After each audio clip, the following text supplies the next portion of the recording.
बिस्मिल्लाहिर्रहमानिर्रहीम। अस्सलामु अलैकुम। इस्लाम हमें सिखाता है कि अल्लाह की नज़र में हम सब बराबर हैं। इससे कोई फर्क नहीं पड़ता कि हम कौन हैं या हम कहां से आए हैं।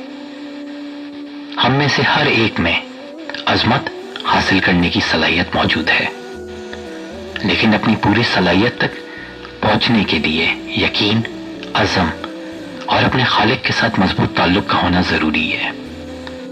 नबी करीम सल्लल्लाहु अलैहि वसल्लम ने फरमाया कि हमारे अमाल का दारोमदार हमारी नियतों पर है। इसका मतलब यह है कि हम जिंदगी में जो कुछ हासिल करते हैं, इसकी बुनियाद इस बात पर होगी कि हम क्या चाहते हैं और हम अपने मकासद तक पहुंचने के लिए कितनी मेहनत करते हैं। कामयाबी का रास्ता मुश्किल हो सकता है और ऐसे वक्त भी आ सकते हैं जब रुकावटें हम पर गालिब आ जाएं।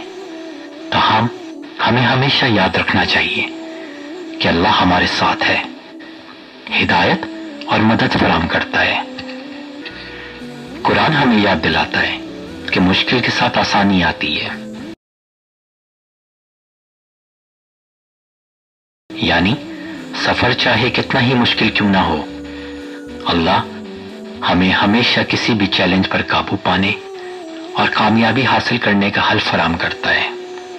आइए इन इस्लामी तालीमात को दिल से लें और इसके उसूलों के मुताबिक जिंदगी गुजारने की कोशिश करें।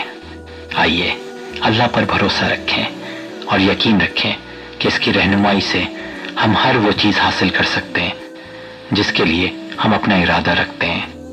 जज़ाकल्लाह।